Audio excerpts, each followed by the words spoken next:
So, hopefully for about 10 minutes, I want to talk about Freud and Heidegger. Well, maybe 15. So this is going to be in many ways a follow-up to the previous segment, which is hopefully available on YouTube, on the natural history of thought. Again, as I told you, I'm looking for a different way of teaching philosophy. And I think that the old way is outdated. I don't, by the way, we will talk about this at some point. Paradigm shifts. I think we are in the middle of a paradigm shift from the teleological to the mechanistic understanding. And the vast majority of professors of philosophy I know of are simply not on board with the latest discoveries in the sciences. Or, I mean, they are on board. They are aware of what the results say. But that's the interesting thing. Again, this is what Thomas Kuhn says about paradigm shifts. It's like the weight of the evidence itself is not enough. If you're willing to work hard enough, you can always accommodate evidence which doesn't immediately support your theory, right? And so very often Kuhn says that paradigms shift, people shift conclusions because a new generation has to be born. A new generation has to be born, literally. And like the old generation has to die. So the science has a very important sociological element. Element of sociological consensus, but also you could say, a pathological element, because very often thinking is wishful thinking, and I don't try to indulge myself. I mean, I'm sure that most of my thinking is also wishful thinking. But at the same time, for me, the transition from teleological to mechanistic picture was a tortured transition. I did not start as a fan of the mechanistic picture. In fact, I fought very hard against it, and I saw the philosophical enterprise as something, the battle objective of the philosophical enterprise as fighting against mechanicism, to preserve what I thought of was humanity. And then, gradually things, fell in place bit by bit.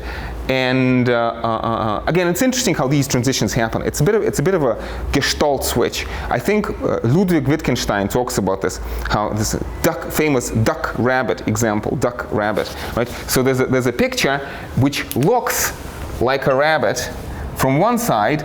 So it's like maybe it's a rabbit looking that way or a duck looking that way, right? And you can sort of shift your perspective to see one or the other. I mean, you'll have to forgive my artistic skills, but I hope you can see, broadly speaking, what I'm driving at. Again, a rabbit looking that way or a duck looking that way, horribly mutilated duck looking that way. So paradigm shifts are a bit like that. So it's like, as long as you are stuck within your paradigm, you just see things in one direction. And for me, the two important reasons why it clicked, the transition from mechanistic to teleological, is because it's not just about science, it's not just about neurochemistry and neurophysiology. It is also about the history of social sciences, about the history of humanities, about the history of classical continental philosophy. Because, again, this notion that human beings in an important sense don't exist. Human beings are a fiction. This is not the truth, but this is the working hypothesis of neurobiology, of neuroscience. Human beings don't exist. There's an agglomeration of cells, and these cells have a certain way of talking about themselves, right? There's a production of a particular kind of discourse or speech, which invents this fiction of a lasting self, which is not true, because you are a different person from moment to moment, technically speaking. But there's a fiction which is sustained by coercive mechanisms, right? On the one hand, so this is the naturalist side of the story. But also, at the same time, for completely different reasons, people like David Hume, or people like Friedrich Nietzsche, or Karl Marx, or Sigmund Freud, or Martin Heidegger were pointing in the same direction. And again, it's not like this was a new discovery that the self does not exist. I mean, this is the doctrine of the Buddha from 2,500 years ago, approximately, right? So it's like there was this understanding, and in fact, I feel that the major religious traditions, especially the Abrahamic traditions in the West, had a lot to do with perpetuating a certain kind of way of doing philosophy, which is deeply teleological, but also anthropocentric, and overcoming teleological and anthropocentric worldview to an extent has to do battle against the certain versions of the Abrahamic traditions, although we have to remember, see complexity where other people see simplicity. Abrahamic traditions are not one thing, and there are many different ways to read the Bible, potentially mechanistic ways of reading the Bible. I mean, Ibn Rushd, my favorite Islamic theologian, I think known as Averroes, I think would be very much on board with a mechanistic picture. So, we shouldn't jump to conclusions. Anyway, so let me, again, I try to keep this short. So, why talk about Heidegger and Freud? Again, there's this overarching topic that we have been mentioning on many occasions, and especially I think we talked about this last time, how in not all of ancient philosophers, not all, but some ancient philosophers had this notion that mind is superior to matter, that mind gives rise to matter somehow. And this is the old teleological worldview. But now we want to say, no, it is matter that gives rise to mind. And in fact, as we, it's a complicated story. It's not like we have a knockdown argument in favor of the second approach, but there is a certain kind of narrative. And in principle, since this is a class in philosophy, you should take this narrative with a grain of salt. And I do not expect you to buy this narrative. When I was your age, I did not buy this narrative at all. But I have come to be converted to this narrative, that we start with Thales to Copernicus or Newton, then we go to Darwin, and then, Freud would talk about himself, but there's this critical tradition of Nietzsche and Freud, but also of Marx and Heidegger. And this tradition, in a very important sense, is anti-Cartesian. So Descartes would be on this side. And again, Descartes, he sits in a stove somewhere in the middle of Bohemia, and he's sitting there, it's quiet, it's dark, and he imagines himself to be some kind of disembodied spirit floating above the ground, right? And he imagines somehow that he's a free, immortal, immaterial soul in the world of material bodies, right? And this is the picture. This is the picture that we are trying to undermine. We want to say no. So Thales begins by inventing this new mode of explanation, explaining nature not in terms of purposes or goals or conscious action, but explaining nature in terms of principles, strict, changeless mathematical regularities, like maybe mathematical laws. Thales is very famous for predicting an eclipse, right? So it's not the arbitrary will of the gods that causes an eclipse. No, it is a mechanistic motion of the heavens. Maybe there's a mathematical regularity behind this, right? So Copernicus and Newton, in this case, so in this sense, just unfold the program of Thales. But then, very importantly, Darwin is going to give us an evolutionary explanation, because again, the age-old argument in favor of this old teleological picture associated also with Descartes, the old argument was that this world is far too orderly to be the result of random chance. So therefore, we postulate something like God, infinite intelligence which is infinite complexity. We postulate miracles. We appeal to miracles in order to explain the world, right? And because we say that the world is miraculously orderly, is far too orderly to be the result of random chance. Whereas this side, especially Darwin, imagines a theory of evolution. I mean, it existed since, this is important. You see, so this is narrative talking, saying, the age-old tradition is this. No. The ancients knew that the world could be explained mechanistically. Empedocles in ancient Greece had basically the theory of evolution in broad outlines. What Empedocles lacked is understanding of geology and understanding of deep time. So Darwin, in this sense, is not really all that original. So it's like, these insights, these sorts of insights were available to the ancients. Again, the ancient atomists, people like Democritus or Epicurus, again, Empedocles, or maybe, again, the Buddha. Why not?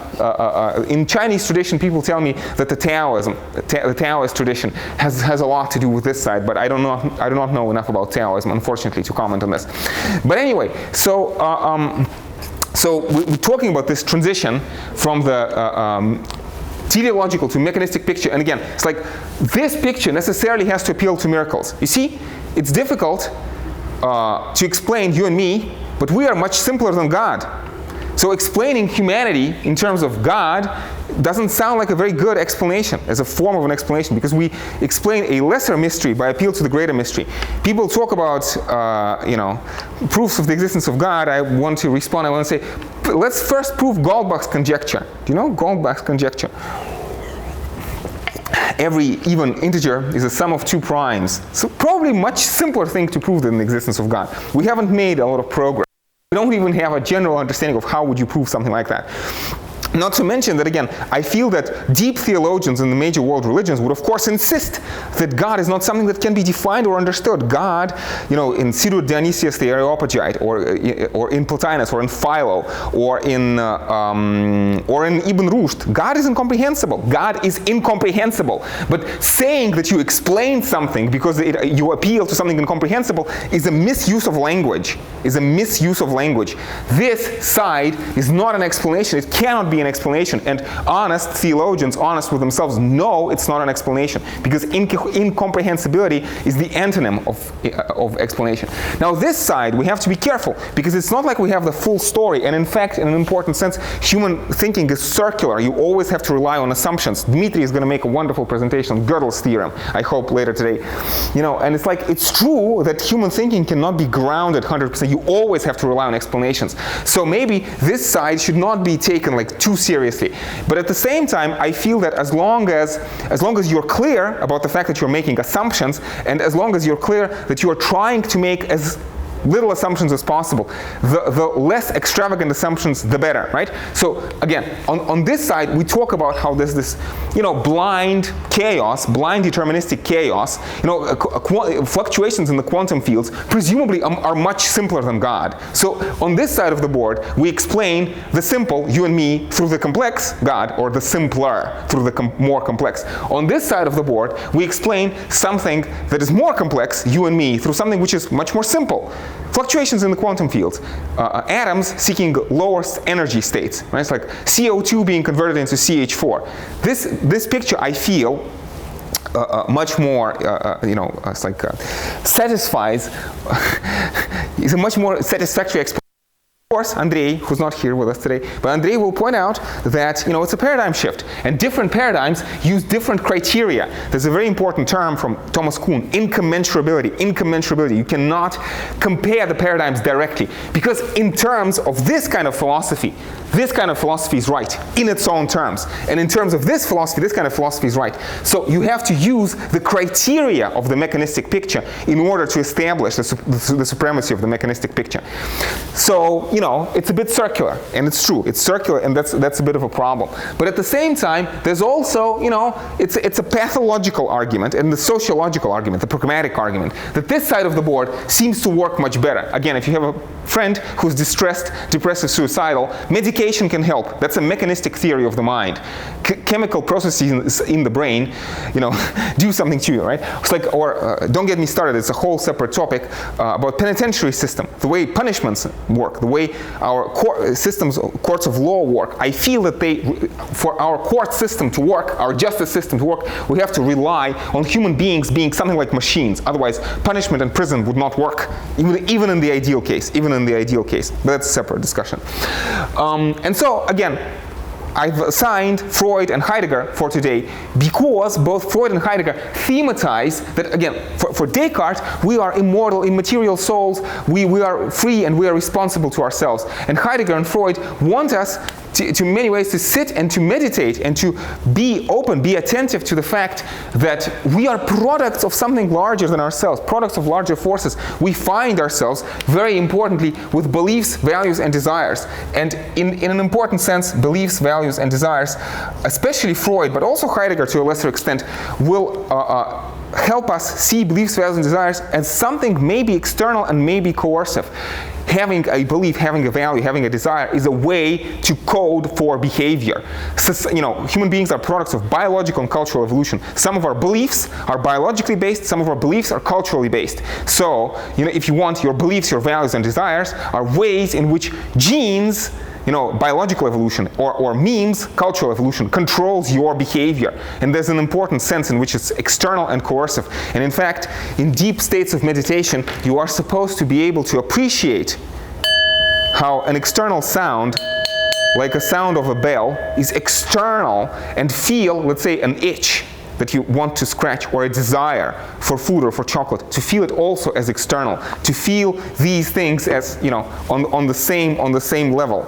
External to you, what is you is a more complicated question, but, you know, let's start with a simpler question. Feel these things as external. And again, I should note, this is a lesser point, but I feel I often have to make it, that the degree of the conviction of your belief is an awful guide to the truth of your belief. People throughout the ages have been entirely convinced of the things that we now believe are completely wrong.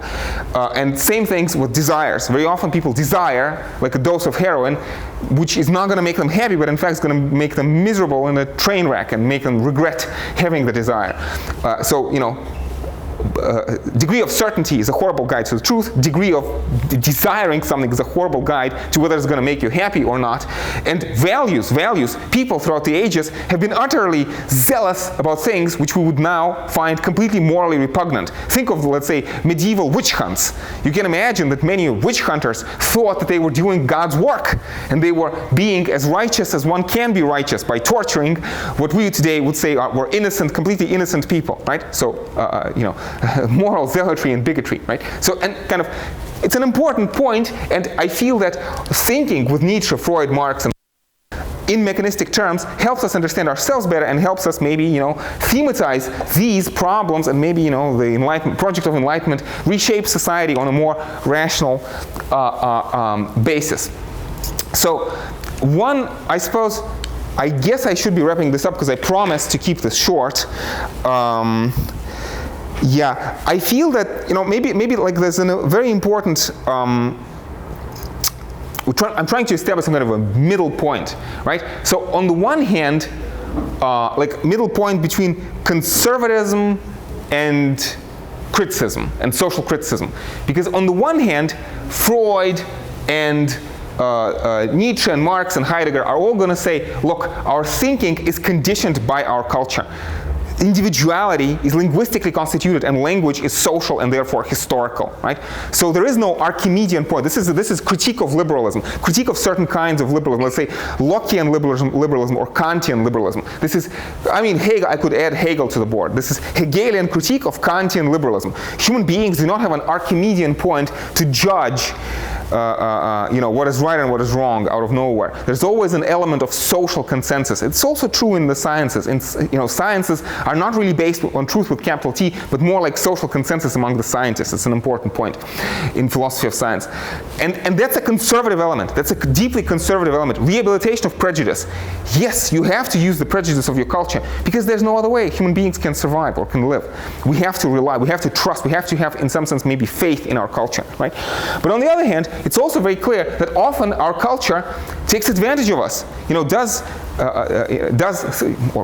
makes us do things which are not good for us in any shape, matter, or form. So, and this would be an element of social criticism within this picture. And I feel that the proper way to do philosophy is to occupy a middle point, to strike a balance between too much conservatism and too much, like revolutionary zeal, or if you want, well, you understand, like too much social criticism, or too much, like acceptance of tradition. And I feel this is the task of philosophy, and I feel that this task is uniquely enabled by the mechanistic and not the teleological picture. But it's a work in progress, and again, I feel it's a transition in progress. And I'm looking at new ways, because I teach, among other things, first-year students history of philosophy and intellectual history, world intellectual history, and I'm trying to find a way in which to look at the world historical tradition, historical intellectual tradition, reinterpret it in these ways. Anyway, I feel that I should maybe pause here and see if we have questions.